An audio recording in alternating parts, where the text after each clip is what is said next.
bones in his body. He also has 32 teeth in his mouth. And scientists are still counting the number of cells in his body. He's going for a checkup tonight to confirm that count because he always wants the numbers to be very, very correct. And this person in 2003 was desperately looking for a job.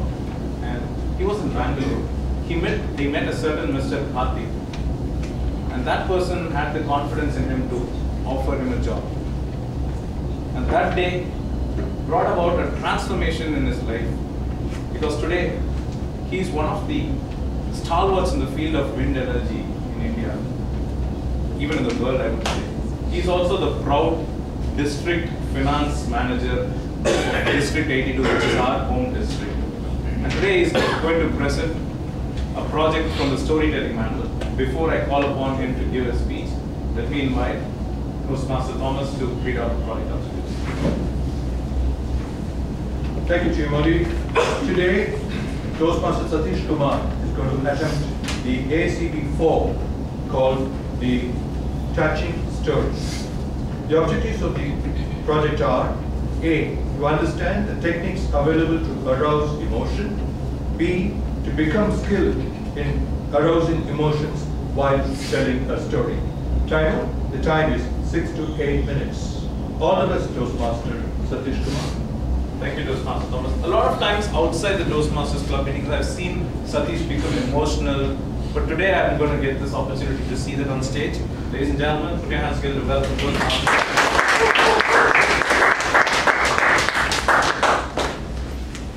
Good afternoon, fellow Toastmasters and guests.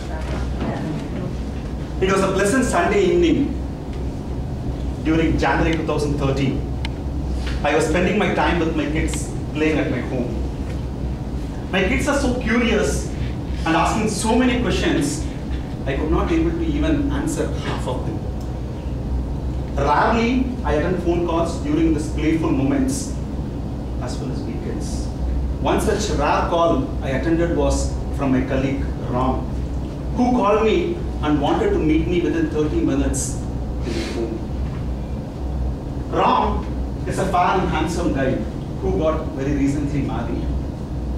The moment he said he wanted to meet me on a weekend evening in person, I got really tensed.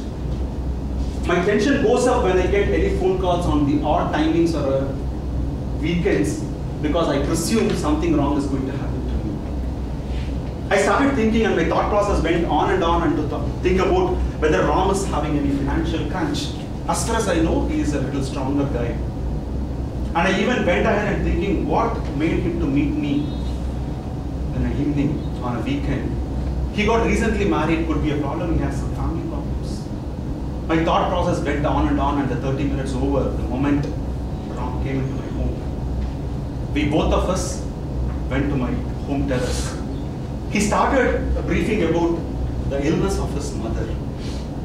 I was fond of numbers and I used to help a lot of my colleagues on financial as well as insurance plannings related to health alone. He even went ahead and asked me, Satish, can we take up an insurance for my mother for health insurance, and can I try to make up for the expenses which I'm going to incur going forward?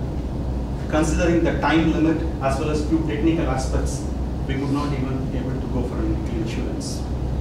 Initially, they diagnosed his mother got intestine cancer. Later, it got confirmed after a few more medical reports and testing.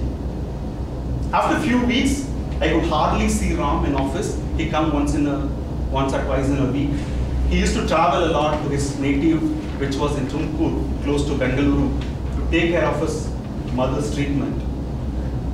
After 2 months, for a whole week, I could not see Ram at all in the office. I was really puzzled. What made him to not come for a week? Then I called him and I wanted to understand the health of his mother.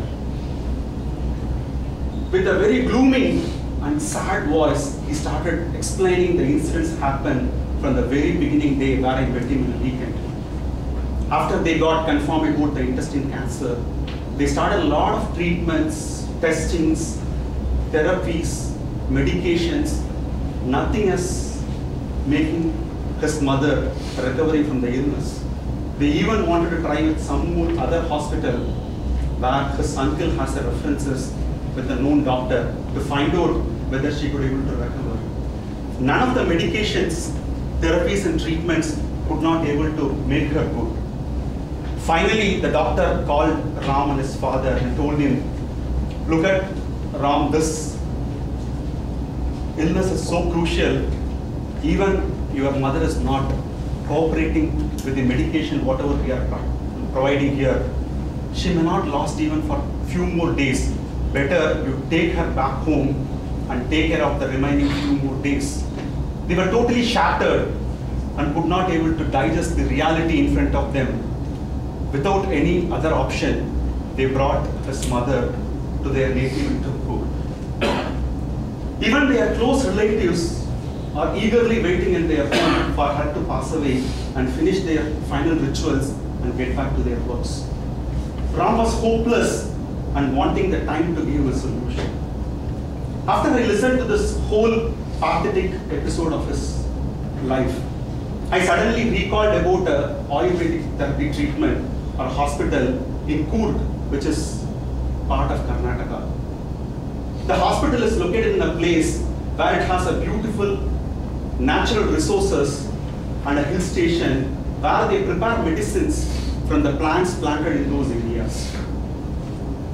The cost of medication is not so high, even a common man can afford for a medication in that hospital. Even the doctors did not suggest the patient to travel if they are so sick and ill. They can even bring their reports and scan reports and test reports, everything. They can able to suggest probable medicine for them. To my surprise, they have even a medicine to cure the cancer as well. Ram was so happy and he hurriedly collected everything and anything he had so far in the last few months of medical treatment, and he went to Coorg to collect the medicines. The practice in the hospital was to give them only the medicine required for a whole month. They need to come back and collect it. The medicines are so powerful, they don't want to give them in excess, and it has to be carefully handled and bring back to the home to feed to the patients. It's about 5 to 7 times of medication in a day. He was happy that he could able to bring the medicine for his mother every month, and slowly the weeks passed into months, and about 5-6 months time, she could able to recover. There was a time she was not even able to sit down. She could able to stand up and take care of her daily chores. She could able to even go for a car journey. Ram and his family was so happy that medicines which was not able to cure her in Bangalore, but the medicines from the Coorg, the Ayurvedic medicines is able to make her recover from her illness. They decided to go back to the hospital along with his mother to pay their gratitude for the facility or the medication they provided. They wanted to contribute something for the organization which is running the hospital. The moment they went into the hospital and they met the doctor who was in charge of the hospital, and they expressed their wish to contribute something for the institution, the doctor in charge of the particular hospital rejected their proposal. Instead, gave him an idea that our same institution is running a home back in Ramanathapuram, the down south of Tamil Nadu. You can go there and contribute whatever you can able to contribute. So they were happy, at least they could able to show their gratitude in a form of the financial support for the home. They went back to the home in Ramanathapuram and met the orphans and spent the day, and they came back. After a few more months, she could able to come back to the, not really the normal life, at least to a life she was apart from the different one from the Bangalore situation. I was really happy that a small old contacts which I had with one of my friend could able to cure a disease such as intestine cancer. Over to you.